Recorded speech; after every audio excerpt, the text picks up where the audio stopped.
The next 30 minutes you will learn a lot. I will show you in deep how you can fix any prompting that you will do with AI, if anything go wrong, how to fix either the prompt or part of the image. Then also I will show you how you can define more specific area of the AI that you want to develop if the AI don't understand your request. I will show you also how you can work in Photoshop in a way that you don't damage your image, so you can go back in time and then work on any of your layers later, even if you removed anything. And then lastly, I will show you how you can use non-AI professional techniques to go back on AI when the AI kind of mess up your image. For example, the eyes, the mouth, the nose, or anything like that. I will show you how to fix that. So it is a lot to unfold. See you around and watch to the end. You will learn a lot today. So let's get to it right now.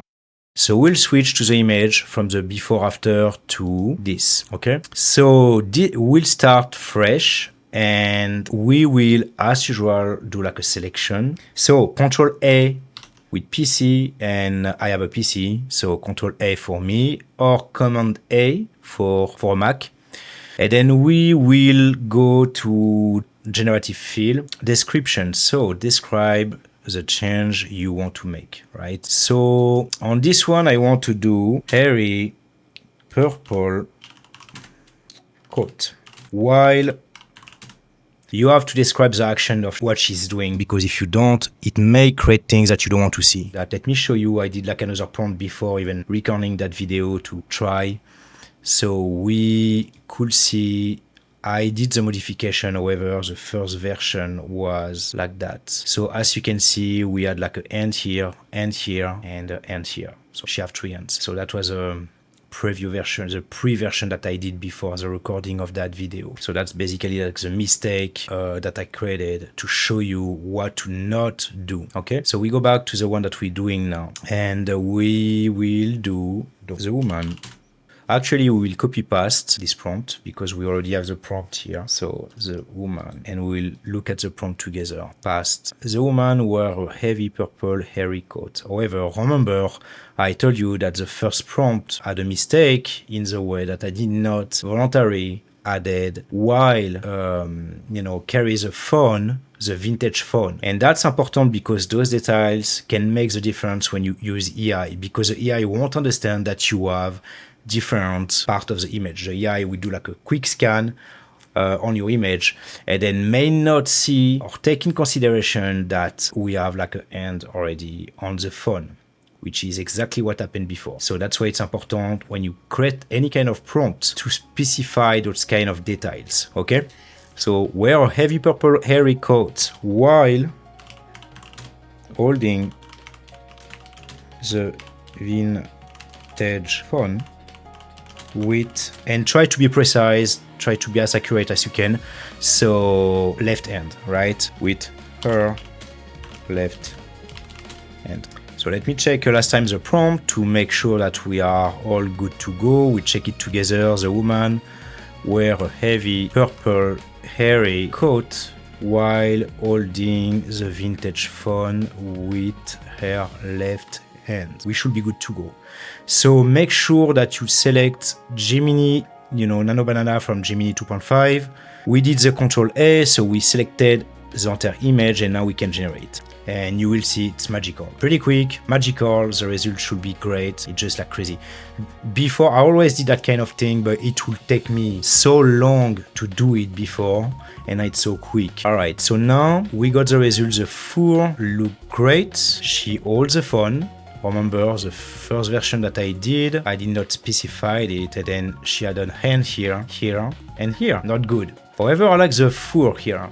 So we'll change a little bit the prompt to get something a little bit more matching that. And another thing that I do like is that we see the wire of the phone here, but we don't see the phone though. So let's go back to the new one. The woman wear a heavy, long purple hairy coat while holding a vintage phone with her left hand. We can see the wire of the phone on her coat. Okay, I think we should have something a little bit better now. Let's see. It looked great already, just like some details.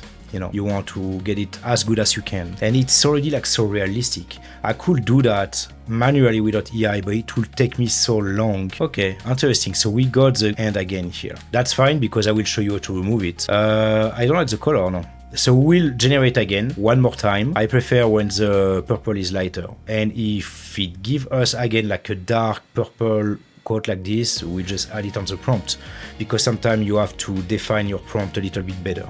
Okay, so we lose the end that we was not supposed to see. We see like a wire a little bit. The only thing is like the wire going down, which doesn't really make sense. That's fine, we'll generate another one. But before that, a light,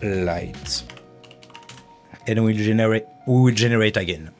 So we should correct the color of the quote. And then the AI probably will automatically fix the wire situation. Sometimes it's just about to generate a few times to get exactly what you want. That's very light. That's very light, but that's good.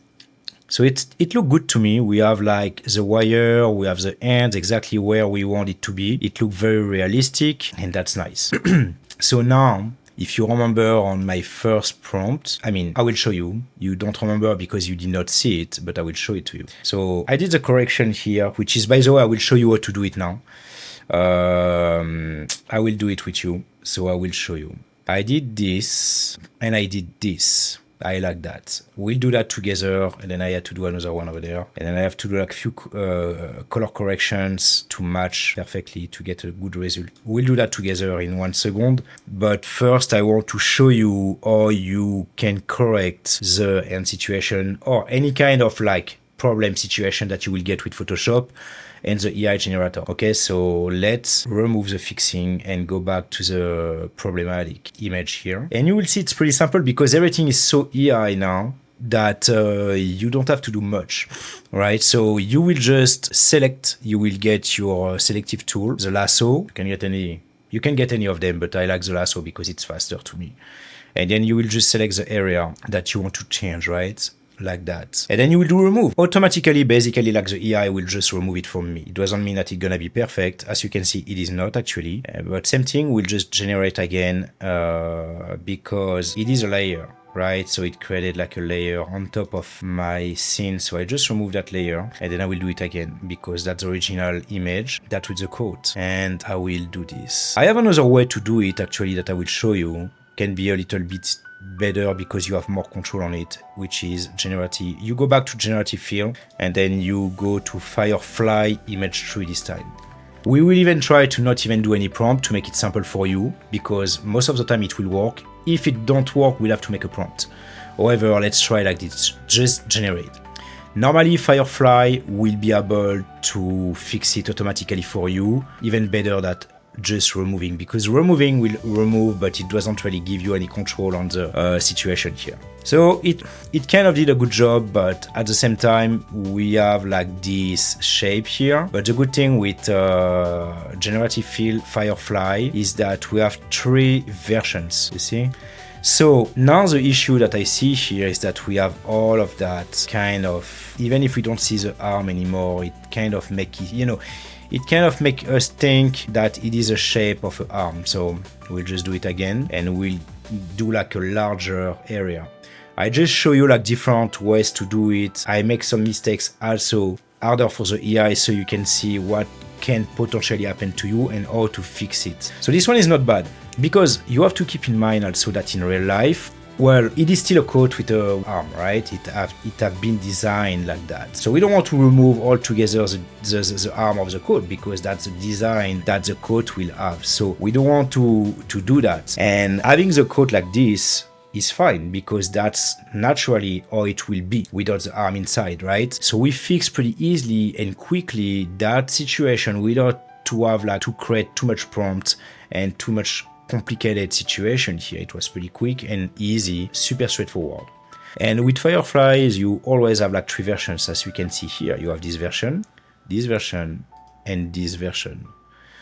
If I had to pick one, I would actually pick this one. So this one is by far the best. It looked very realistic, actually, very good. and I like the color. So we could work on what we did together. I did this one because I wanted to show you the process, but I do prefer the quote of the older version that I did before. It was supposed to be like a mistakenly version for you to see how to fix it. So actually we will go back to work on the other one because I love the color of the other one, and we will keep working together. So what I will do, I will remove all the other layers that I did before, and then so we can move forward together to build it step by step. So remember, I did like a grass, all around her, and we will do that together. So to do that, we go back to NanoBanana here from Gemini 2.5, and then again Control A or Command A, depending of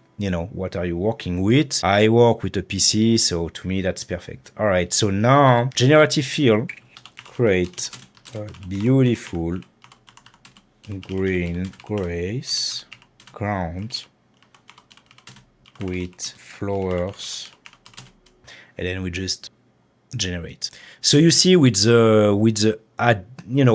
all of those new tools that Photoshop adding over time with the AI, it became like very quick and so simple to do like so realistic results. And then Photoshop would just like do like the whole work of like removing of the area and then like removing the background if you have to, and all of that. It's just crazy. It does it like so good that honestly for me to do it, even if I'm pretty quick with Photoshop without any AI tools, it is still much faster and then overall as good or better than if I would spend hours doing it. It's just crazy. So I like this one, but we can still create another one, generate, and then let's see.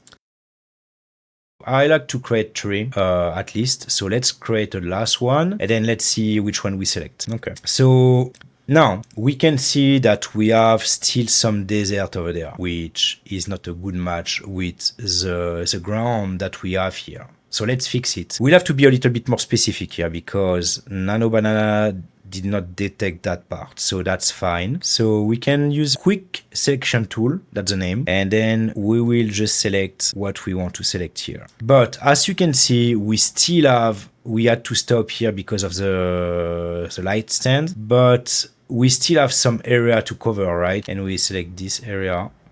Well, the AI normally will see that together, but the AI normally should understand that we have the light stand here. So we should be fine. So we select also this area and we generate. We can copy paste the prompt if we don't want to rewrite everything. Copy paste because it's gonna be the continuity of that same ground, right? And then we just generate. It may be a little bit different. The color may vary a little bit. It may be slightly different. We'll have to fix it later. I will show you how, if we have to do it. Depends. Maybe not because the AI, yeah. And you know why? Because the AI selected, I think, a little bit part of this. So meaning that the AI took in consideration what it was seeing from the little like pixels that we already selected. And I will generate another one just like that, but honestly it looked great. I don't even have to, but I will just do it just to show you. And then after we'll go to the next step. Honestly, the first one was even better. So we stay on the first one because I like the first one. And then as you can see, that's what I was telling you, the AI, just like everything's so nice. You don't see any, artifact or anything like that. It's just perfectly done. If you had to select and mask everything yourself manually, it will take a while. And the AI did it perfectly. We had techniques. If I had to do it manually, if I had to do it myself, I will use the same tool that I used, which is this, like quick selection tool. I will select my whatever I want to select. Then I will have to adjust, right? So if I don't do anything, I will add. And if I want to add more area, I will go over and select. And then as you can see, it selected part of my light stand, right? So I will have to click on Alt on PC and then step by step, unselect actually, what I don't want to. And that takes like a while because after that you have to go back on those area and then, just try to just make it perfect, between like the plus, adding my skin, and removing it like that. It just take a while. And it will not necessarily be so accurate. unless you use other tools to do it, which is another tutorial because we're working on AI right now. But if you guys want some non-AI tutorials for me to show you how to do the exact same thing without AI, just comment on the video and then I will maybe like do like some non-AI Photoshop courses or video courses. But right now we're working with AI, so I don't want to get too deep into it. But you got the picture, right? So, you know, like we got like a perfect, we deselect, we got a perfect, just like a perfect image here. Now, if we want to add like few elements, we can add, for example, like a bird, right? We can select like the way I did with the lasso because we don't have to select like a big area, right? Let's say that we want a bird above her like this. So we have different ways to do it. We don't have to use Google. I like Google, but let's do with Google first. I will show you both ways to do it. I unselect. Remember, Google, NanoBanana, it's better to do like a general area unless you have a very specific area that you want to work on, like I did with the grass. You know what I did with the grass because Google did not understand the specific background of the desert. Automatically, I had to tell Google, hey, you have to select that too, right? So unless you do that, try to do Control A. Control A, and then I will just do, I am on Google, and then I will do cute birds flying in the sky. Generate. And normally, automatically, we'll get a great result. It's nice. It's nice. We can generate again if we want, you know, new bird, or if we want to specify in the prompt like small bird, black bird, red bird, purple bird, whatever we want to do, we'll have to specify it in the prompt. But that's what happened without giving too much details. This one is nice. Let's say black bird. There we go. Okay, and generate. Then after I will show you how to do it with Firefly. Same thing. Obviously, we can do it with Photoshop without any kind of AI, but again, that's another course. They are too big and I want small. So cute, small blackbirds. And then I generate again. So now we choose what we want. We have black and no blackbird. Personally, I do like most those. I will keep those. What else can we do here? I mean, you got the picture, but I will just add like a last element. I will add like a turtle here because we can be very creative with AI.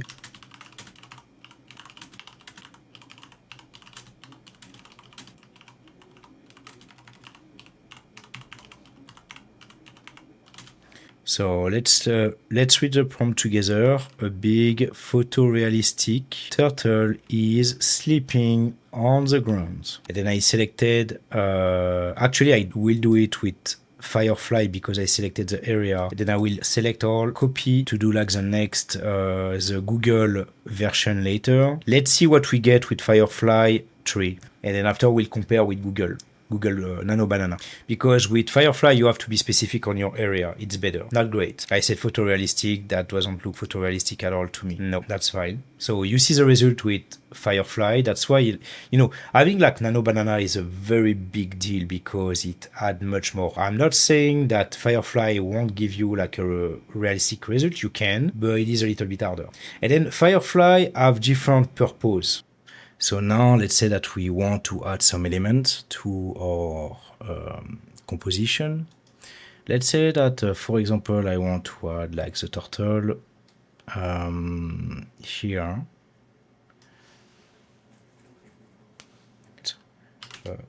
Sleeping turtle. I will use Google because it's gonna be more realistic to do it the right way.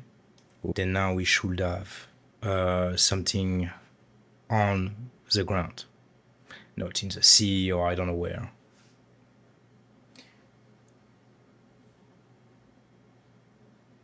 That's a very small turtle. A big. You see, sometimes when you do like prompting like this, you have to adjust. You know, you adjust little by little when you do it over and over and over. Keep in mind that I try to keep this tutorial as simple as possible and straightforward as possible. That's why we don't have so many layers. because AI is not free. It is kind of expensive. You have like even on Adobe, if you pay for Adobe, you have credit, AI credit. That's not unlimited. So at some point you will run out of credit. Keep that in mind because it can go very quickly. Now that's why usually in the courses that I do for people, I do not know how much you pay a month. I do not know what kind of like AI credit do you have. So I just try to keep it as minimalistic as possible, just to teach you, just to show you how it works overall. But I don't want to go too crazy because, when I used to work with Photoshop or After Effects or that kind of things without, especially after Photoshop, without AI, I used to have like 50 or 100 of like just layers everywhere. So we try to not do that. So a big sleeping turtle. Big turtle. Let's be more specific. Turtle. It's always good to be specific with prompting. Turtle sleeping on in the grass. Like, and then I don't think it will change much because like Google is pretty smart, so usually they understand most of what you will say, but just in case, again, to save some credit, to avoid you to have to do it over and over and over. That's better. And then I used like we had kind of like a shape of like almost like a turtle in the grass. If you see, if I remove, we had like a hole here. So I used that hole to just put the turtle here. It looked natural. Now let's get a little bit more technical here because I can see that the eyes are not super great. We'll have to work on the eye, and again, to avoid you to use too much AI credit. If you even have AI credit, a lot of people use the basic Photoshop without even AI because it is way cheaper, or older version of Photoshop without AI at all. So I also want to teach you a little bit the basics of that. The eyes look weird. I don't know what happened. I mean, I kind of know what happened, I think. What happened is like when I did, like sometimes it can happen. We call it the artifact of the AI, right? So it's like sometimes when the AI will generate something, it will change a few things here and there, like few details. And usually eyes, mount, that kind of little things can become like weird looking with the AI. When I generated the quote, the purple quote, I think Google created like a whole thing, not only around the code, but it tried to create again, to recreate like the whole woman. So it did like a quick scan of the photo and then created the whole picture. But sometimes some details like eyes, most of the time it's eyes and mouth, won't be perfect. Not a big deal. I will show you how to fix it manually the way I will do it without even the AI. It is a little bit more advanced, but not so much. I try to keep it as simple as possible for you guys. So what we'll have to do, we go back to the before after, because as you can see, like the original version of her, I mean, come on, So what we'll do, we will just get that photo and then get it here. And then I don't need the left side, which is a before, I don't care. I need something to match as much as possible as the final version. So I will select with my lasso the face. We don't have to be super like accurate here. We don't really care. Just do it like roughly, right?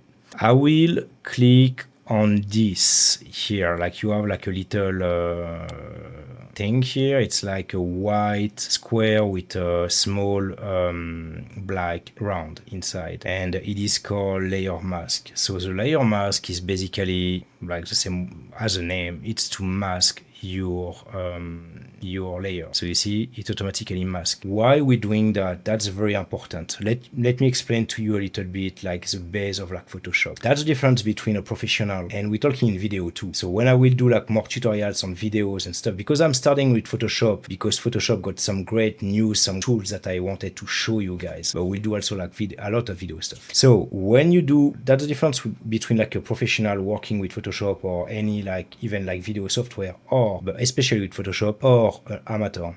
Amateur will work what we call destructively. So what I mean by that, it's like when someone work with Photoshop who don't really know how to work with Photoshop properly, they will work in a way that it will damage, if you want, your image, because you won't be able to go back in time to change if you want to do anything, and that's very important. And I will show you why. When you do what I did by mask, you remove your layer, but you don't damage it. If you want to go back, you can, and I will show you how. You click on this, you have like the image here on the left side. That's the original image. If I remove the layer with the trash here, we will go back. If we double, that's interesting what happened here.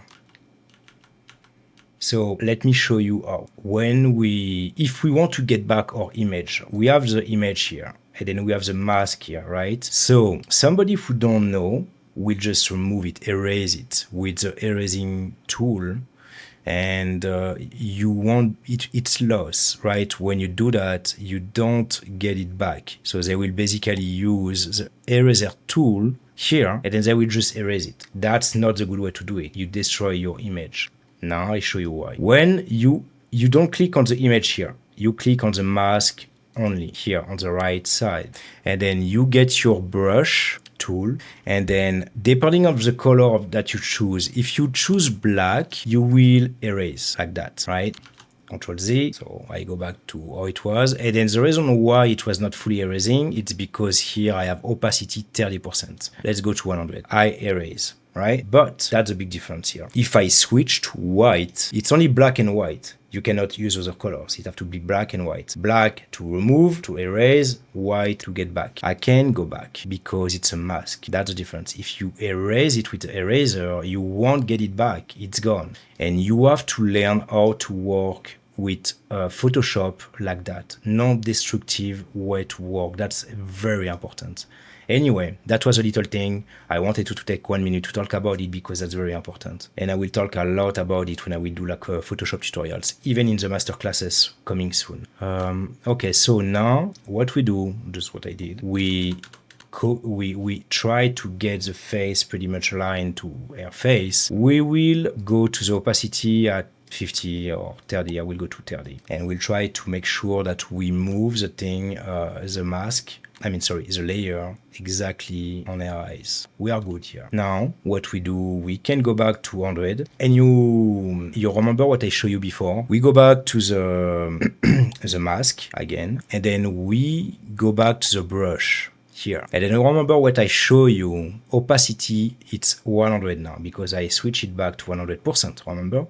We go back to 30, 40, let's say. Another thing that you have to do, you have to right click when you have your brush tool to make sure the hardness is 0. The size is pretty good here, like 80%. Good. Make sure you are on black color. Remember, black, erase, white, get back the whatever you want. And now I just slowly, I take my time, no rush here. Oh, I am on white, by the way. I switch here with the little like arrow here. Okay, so I remove. Actually, right now, I will go to 40 later. I can go back to 100 for now. And then it's gonna be faster just to save time. I remove like that. Then now I go to 40%, 35, 40, whatever, 30, 40. I zoom, Control plus in Photoshop. So I am more like specific and more accurate, precise on my calc.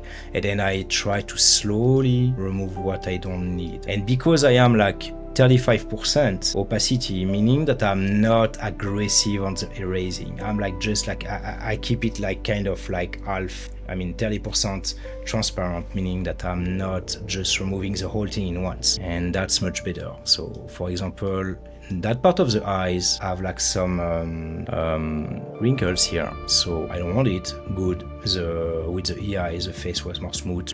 I don't remove everything because it will look weird, but I just remove some, right? And then slowly I remove a little bit. I keep the mount. I don't do it on the mount. I do it on the phone, I do it around the face here, I do it on the nose, yeah, I do it on the forehead a little bit, and here. And of course I don't do it on the eyes, because the eyes was the point why we did it at the first place, right? It was the most obvious problem. Now we zoom back, Control and negative, and then we got back the details of our face, right? But I feel it is a little bit too sharp because my image when I worked on it, the original image was very sharp because I shot with the Sony A7R2, which is a very sharp camera, a lot of pixels, 42 I believe if I remember correctly. Anyway, what I want to do, same thing, remember, I work not destructively. I want to make sure that I can go back. I will select this and then I will Control G. I will make a copy of it. I will click on the little eye here and I will deactivate the original version. I will right click on this and then I will convert to smart object. Now I have my face on it. And now I will go to filters here and then I will get blur, a Gaussian blur. I zoom a little bit, Control plus, and then I can preview and click and unclick the preview to give me like the preview to see the effect on the skin. The goal here is to match the overall image, right? Because the AI are a little bit less sharp than the image that I got originally. As you can see, especially when I zoom, that's fine because on social media or whatever you do, you won't even see it, even on your website. And again, the Sony cameras, especially this one was very sharp, even like almost too sharp. That's the difference with the Canons, by the way. Because the camera that I have behind me, like the photo camera, is a Canon 5D, and those are much smoother on the skin. Canon are known for that. Anyway, I like to keep the preview on. So as you can see now from before, super sharp, not even matching the fur here. Now it kind of match. We don't want to be too crazy with the radius of the blur. So I think 1.3. Okay, I will do it like that. It's perfect. Okay, I zoom back, control negative, and let's see.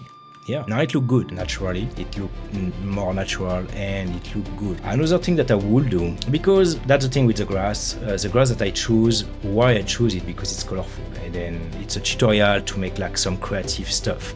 But that's not the most realistic one. Remember we had like other grass AI generated here. Where it is, we had create. I think that's the one. Yeah. So remember we had like 3 versions. I created 3 versions. So those are more realistic actually because they just look more real. If I had to choose something, if I wanted something realistic, I will choose this one. Nice and realistic at the same time. But I choose something who look like cool and then, like just cool.